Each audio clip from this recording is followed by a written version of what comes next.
morning, scholars. Welcome to Module 1, Lesson 6. Today, we're going to interpret the unknown in division using the array model. We will use arrays to solve division problems. First, let's wake our brain with our group counting. Let's count by twos, forward and backward to 20. Be sure to watch my hands. I will change directions. 10 fingers clenched. And count by twos to 20 and go. 2, 4, 6, 8, 10, 12, 14, 16, 18, 20. Bring it down. 20, 18, 16, 14, 12, 10, 8, 6, 4, 2, 0. Now let's count forward and backwards by threes to 21. Bring your fist up, count by threes to 21, and go.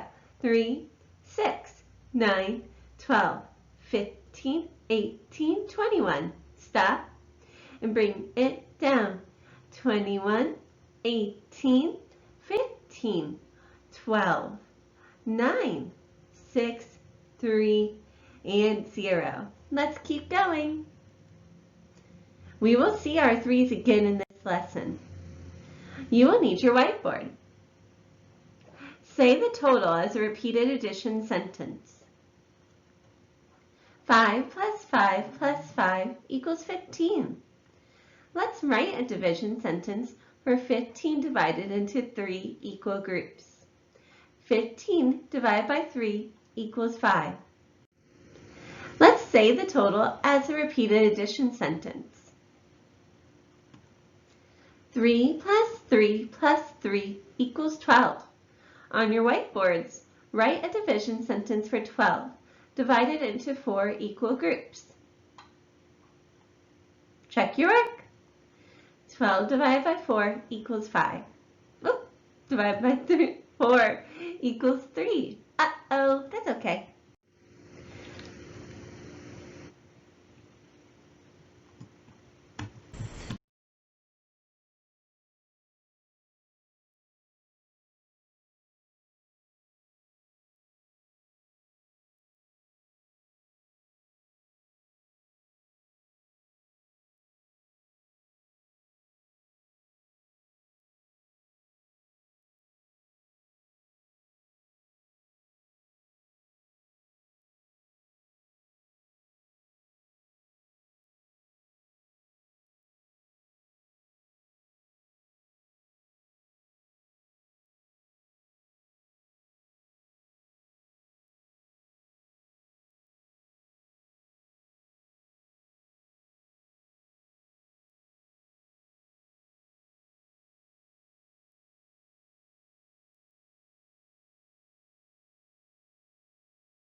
Let's take our application problem solution and create an array model from it. Describe how the array shows the total number of children. We see that the total number of children is still shown because we have 20 total counters. We also had 20 total children. How does the array show the number of children on each team? Remember, there were 5 children on each team. Where do you see a 5 in the array? We see them along each row. We see it along each row. How does the array show the number of teams that play the game? We see in that there are 4 rows. There are 4 rows of 5. Let me label that. There are 4 rows of 5. And that totals 20.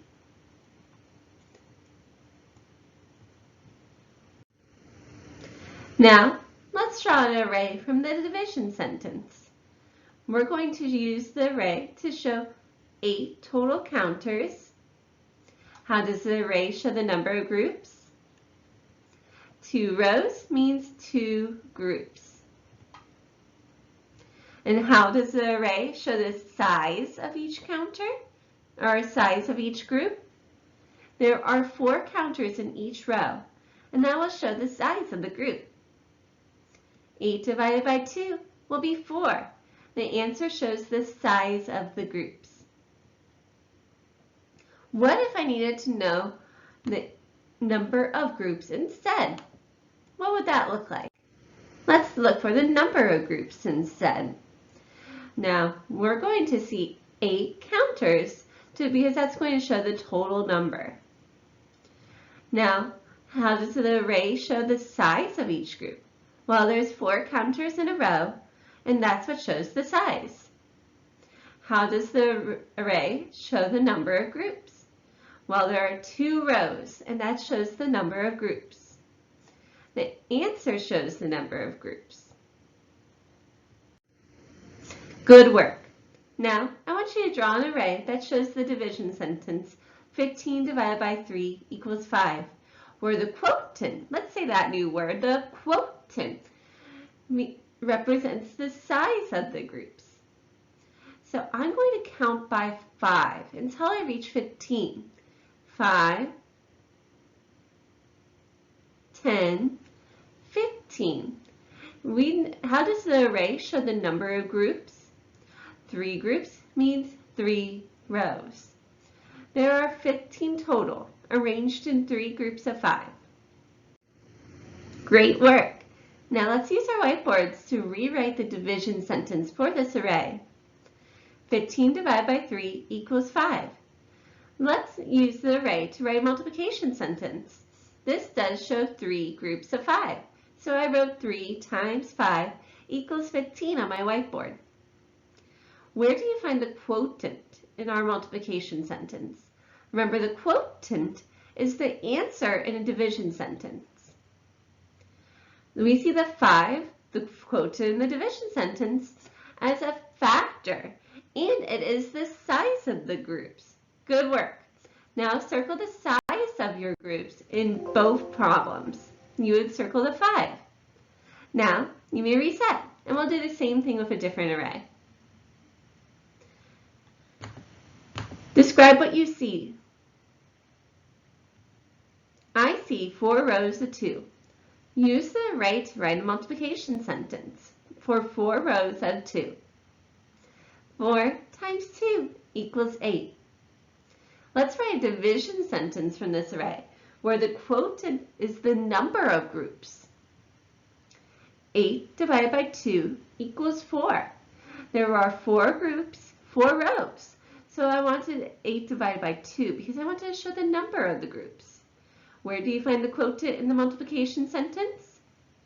I notice it matches my get. Groups times each equals total. It is a factor, and it is the number of groups. Good work. Now, circle the number of groups in both of your problems. Let's review one more skill together. Skip counting can help us divide. We're going to work with unknown times 3 equals 24. Let's skip count and track the number of 3's to solve. This is why I asked us to keep our fists closed and to start practicing moving our fingers as we count. We're going to use it to help us solve this division problem. Ready? Let's go. 3, 6, 9, 12, 15, 18, 21, 24. How many 3's did it take to count to 24? 8 3's make 24. That unknown factor is 8. Let's write a related division sentence where the quotient represents the unknown factor.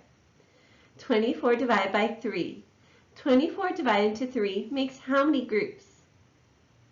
I could skip count by 3's again, or I can use my related multiplication sentence to solve. 8 groups. Let's circle the unknown in both problems. The 8 in both. What do you notice? It was the missing factor for each. Let's do another. 2 times 18. Let's skip count and track the number of 2's to solve. Ready? 2, 4, 6, 8, 10, 12, 14, 16, 18. How many 2's make 18? Answer in a complete sentence. 9 2's make 18. Let's write a related division sentence where the quotient represents the unknown factor. 18 divided by 2 is unknown. 18 divided into 2 groups makes how many groups? 9 groups. 2 times 9 is 18, and 18 divided by 2 is 9. Let's circle the unknown factor in both problems. Do you notice a pattern that can help you solve the next problem? Think that in your head one last time. Unknown times 9 equals 27. This time, how should we skip count? Yes, by 9's. Keep track of the 9's you count. Ready? Let's go. 9, 18, 27. 3 9's make 27. Write a related division sentence where the quotient represents the unknown factor. 27 divided by 9 equals unknown. 27 divided into 9 makes how many groups? It will make 3 groups. Let's circle the unknown factor in both problems. Before you begin, unknown times 3 equals 24. 24 divided by 3 equals unknown. Both questions ask how many 3's are in 24. Let's explore this idea as you move into your Google Slides problem set. Remember to work on your work for 10 minutes before you click Turn In. I will have to return any work that was just sent in blank to me. Afterwards, you will go to your exit ticket on Edulastic. Complete your exit ticket and then click Submit. That is how I will be tracking attendance for scholars who enjoyed our live room, as well as how I make your grades. So don't forget to turn in your Edulastic ticket. Great work today. I'll see you tomorrow.